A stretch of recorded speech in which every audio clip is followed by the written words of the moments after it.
एक बहुत बड़ा जंगल था। उस जंगल में बहुत सारे प्राणी खुशी खुशी रहते थे। हर कोई हर किसी की मदद करता था और कोई भी प्राणी किसी से भी झगड़ा नहीं करता था। जंगल में एक गोरिल्ला और एक हिरन भी रहता था। उस गोरिल्ला का नाम था मोंटी और हिरन का नाम था सोमू। वो दोनों बहुत ही अच्छे दोस्त थे। वो बचपन के साथी थे। मोंटी गोरिल्ला सोमो हिरन को हर किसी मुसीबत से बचाता था। मोंटी गोरिल्ला किसी भी मुसीबत को सोमो हिरन के पास भी नहीं आने देता था। उस जंगल में एक दुष्ट शेर भी रहता था। जंगल के सभी प्राणी उससे बहुत डरते थे। दुष्ट शेर जंगल के सबसे सुंदर जगह पे रहता था। वह जगह सभी प्राणियों को पसंद आती थी, पर दुष्ट शेर की वजह से वहां पर कोई भी नहीं जा सकता था। उस जगह पे बहुत हरियाली थी और थोड़ी ही दूर से एक झरना बहता था। दुष्ट शेर उस जगह पर किसी को भी आने नहीं देता था। अगर कोई प्राणी गलती से वहां आ जाता तो दुष्ट शेर उसे खा जाता था। इसीलिए जंगल के सभी प्राणी उस जगह से दूर दूर रहते थे। एक दिन की बात है। मोंटी गोरिल्ला और सोमो हिरन खेल रहे थे। मोंटी गोरिल्ला सोमो हिरन को पकड़ने की कोशिश कर रहा था और सोमो हिरन मोंटी गोरिल्ला से दूर दूर भाग रहा था। भागते भागते वो मोंटी गोरिल्ला से बहुत आगे आ गया। जब वो अपने आसपास देखता है तो उसे एक बहुत सुंदर जगह नजर आती है। उस जगह पर बहुत हरियाली और बहुत सारे पेड़ भी थे और वहां पर केलों के भी बहुत सारे पेड़ थे। पेड़ों पर बहुत केले भी लगे हुए थे। उनको देख के सोमो हिरन के दिमाग में आता है, इतने सारे केले के पेड़ों को देखकर मोंटी तो बहुत खुश हो जाएगा। उसे केले बहुत पसंद हैं। कुछ ही दूर से एक सुंदर झरना भी बह रहा था। वो जगह देखकर सोमो हिरन मोहित हो गया। वो आगे जाने ही वाला था तो उसे किसी ने पीछे से पकड़ लिया और पीछे खींच लिया। सोमो हिरन देखता है तो वहां पर मोंटी गोरिल्ला नजर आता है। मोंटी गोरिल्ला सोमो हिरन को कहता है, ये क्या कर रहे हो? तुम्हें पता नहीं है ये जगह कौन सी है? तुम वहां पर क्यों जा रहे थे? क्या हुआ मोंटी, तुम क्या कह रहे हो? सोमो, क्या तुम्हें पता नहीं है ये जगह कौन सी है? नहीं मोंटी, पर यह जगह बहुत सुंदर है और मुझे बहुत पसंद आई। तुम्हें भी यह जगह बहुत पसंद आएगी क्योंकि अंदर बहुत सारे केलों के पेड़ हैं और मुझे यह जगह पूरी देखनी है। ये जगह जंगल के दुष्ट शेर की है और क्या तुम्हें पता नहीं है कि वो किसी को भी यहाँ आने नहीं देता और जो कोई भी यहाँ आता है वो उसे खा जाता है। ये बात सुनकर सोमो हिरन डर जाता है और उसे जंगल के दुष्ट शेर के बारे में सुनी हुई सभी बातें याद आती हैं। मोंटी गोरिल्ला सोमो हिरन को वापस घर ले जाता है। रात भर सोमो हिरन उस जगह को भूल नहीं पाता और उसे वहां जाने का मन करता है, पर उसे मोंटी गोरिल्ला की बात याद आती है और वो चुप हो जाता है। 2 दिन गुजर जाते हैं और सोमो हिरन फिर भी उस जगह को अपने दिमाग से निकाल नहीं पाता। आखिरकार वो मोंटी गोरिल्ला को बिना बताए उस जगह पे चला जाता है। मैं उस जगह पे अंदर नहीं जाऊंगा, दूर से वो जगह देख लेता हूँ और वापस चला जाता हूँ। सोमो हिरन उस जगह पे चला जाता है। दूर से भी वो जगह बहुत सुंदर दिखती है। सोमो हिरन बहुत खुश हो जाता है और वो जगह देखते देखते उसे पता ही नहीं चलता वो कब अंदर चला गया। जब उसे इस बात की खबर लगती है तब तक बहुत देर हो चुकी होती है। वो वापस अपने घर जाने के लिए पीछे मुड़ता है और अपने जगह पे ही घबरा के रुक जाता है।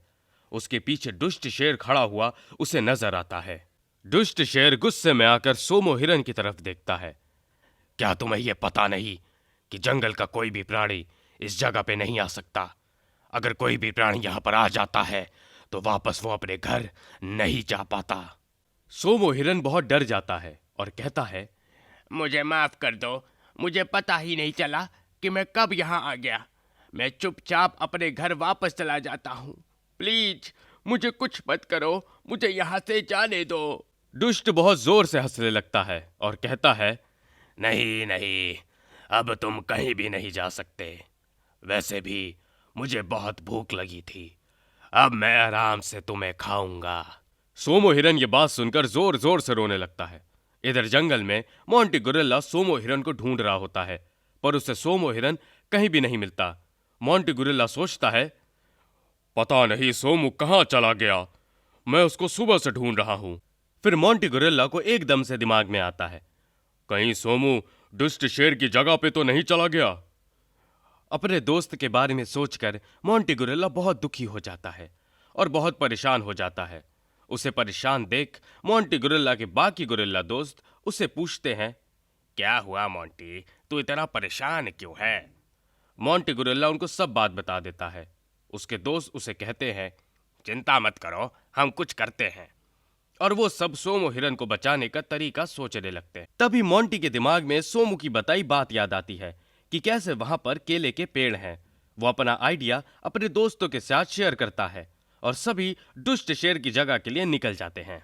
इधर सोमो हिरण दुष्ट शेर से भागने की कोशिश करता है, पर कोई भी फायदा नहीं होता।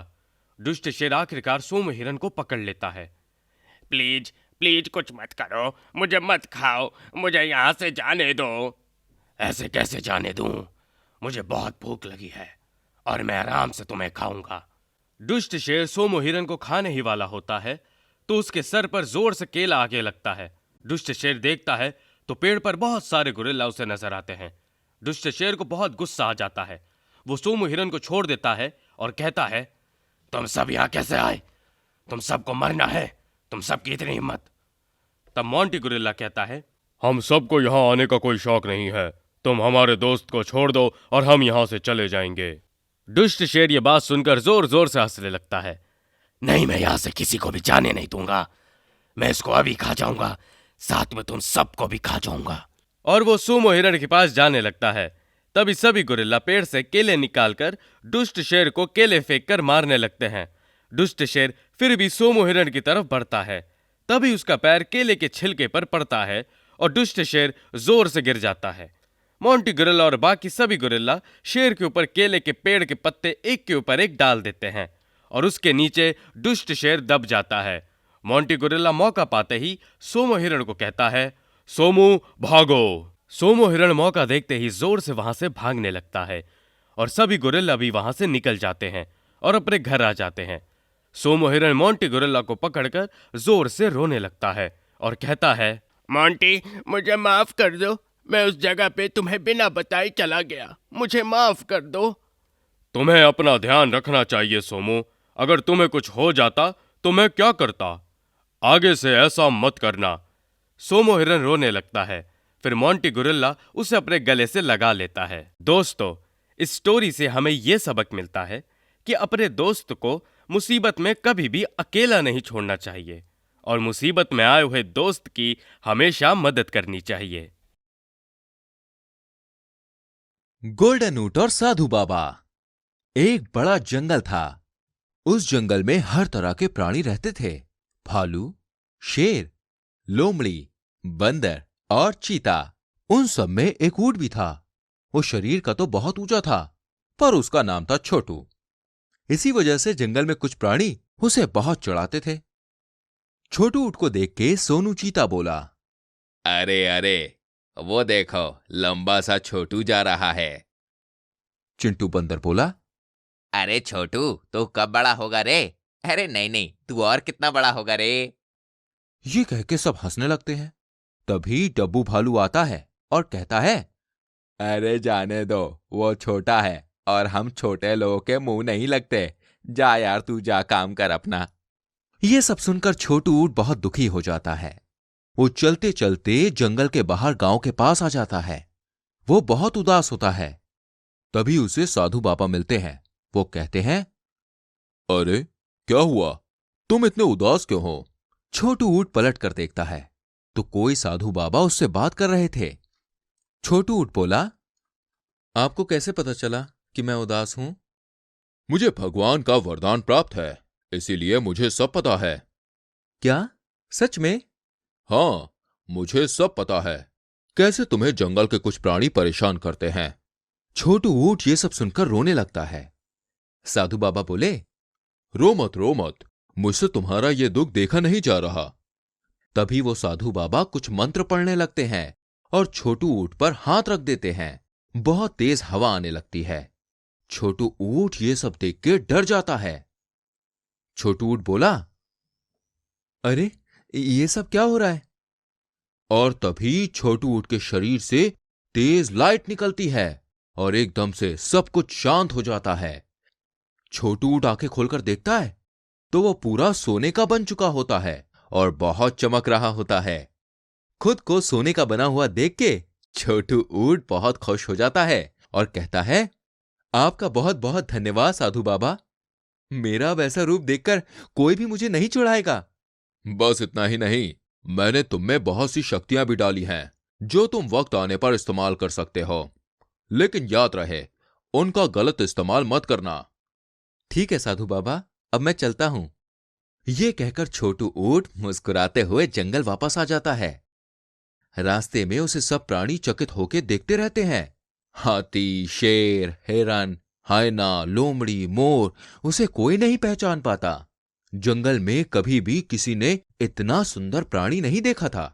तभी छोटू ऊंट को चिंटू बंदर, डब्बू भालू, सोनू चीता नजर आते हैं। वो एक सोमू नाम के हिरन को परेशान कर रहे होते हैं। छोटू ऊंट उनके पास चला जाता है। उनमें से कोई भी उसको पहचान नहीं पाता। छोटू ऊंट बोला, उसको परेशान मत करो। डब्बू भालू बोला, अरे तुम कौन हो और तुम्हें हमसे क्या मतलब? छोटू ऊंट को गुस्सा आ जाता है और वो बोला, अभी बताता हूं मुझे इससे क्या मतलब। वो कुछ मंत्र पढ़ता है। जोर से हवाएं चलने लगती हैं इसके बाद और सब डर जाते हैं।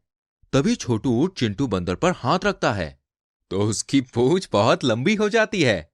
चिंटू बंदर डर के मारे चिल्लाते हुए भागने लगता है, पर उसकी पूंछ पत्थर से अटक जाती है और वो गिर जाता है। इसके बाद छोटू ऊंट डब्बू भालू पर हाथ रखता है। डब्बू भालू चूहे जितना छोटा हो जाता है और आखिर में छोटू ऊंट सोनू चीते पे हाथ रखता है तो उसके पैर चूहे जितने छोटे हो जाते हैं। ये देखकर वो तीनों घबरा जाते हैं और रोने लगते हैं। डब्बू भालू बोला, अरे ये क्या हो गया, मैं इतना छोटा कैसे हो गया? सोनू चीता बोला, अरे अरे मेरे पैर, अब मैं भागूंगा कैसे? इस जंगल का सबसे तेज दौड़ने वाला प्राणी हूं मैं, ये क्या हो गया? तीसरा चिंटू बंदर तो रोते रोते कुछ बोल ही नहीं पाता। तीनों छोटू ऊंट से माफी मांगने लगते हैं, पर कुछ फायदा नहीं होता। देखते ही देखते ये बात जंगल में फैल जाती है और सभी छोटू ऊंट से डरने लगते हैं। पहले तो छोटू ऊंट को कुछ समझ नहीं आता, उससे लोग इतना डर क्यों रहे हैं, पर धीरे धीरे उसे भी मजा आने लगता है। अब कोई भी उसके सामने आता तो छोटू ऊंट उसे परेशान करने लगता और दिन पर दिन उसका घमंड बढ़ता गया। एक दिन छोटू ऊंट जंगल में घूम रहा होता है, तभी उसके सामने जंगल का राजा शेर आ जाता है। छोटू ऊंट बोला, तुम्हारी इतनी हिम्मत, तुम मेरे सामने आए? शेर खान बोला, यह मेरा जंगल है, मैं इस जंगल का राजा हूं, मेरी मर्जी, जहां मेरी मर्जी आएगी मैं वहां जाऊंगा। छोटू ऊंट बोला, ऐसा है क्या? रुको, अभी तुम्हें सबक सिखाता हूं। छोटू ऊंट मंत्र पढ़ता है और शेर खान को बूढ़ा बना देता है और जोर जोर से हंसने लगता है। तभी बिजलियां चमकती है और साधु बाबा की आवाज आती है, मैंने तुमसे कहा था अपनी शक्तियों का गलत इस्तेमाल मत करो। मैं अब तुम्हें दी गई सारी शक्तियां तुमसे वापस लेता हूं। इसके बाद छोटू ऊंट की सारी शक्तियां चली जाती हैं। वो पहले जैसा हो जाता है और जिन जिन प्राणियों को उसने परेशान किया था वो भी पहले जैसे हो जाते हैं। ये देखकर छोटू ऊंट बहुत शर्मिंदा होता है और रोने लगता है और सभी से माफी मांगता है। तो दोस्तों, इस स्टोरी से हमें क्या पता चलता है? एक तो ये कि किसी को भी बेवजह परेशान ना करो, और दूसरी बात ये पता चलती है कि किसी के माफी मांगने पर उसको माफ कर देना चाहिए।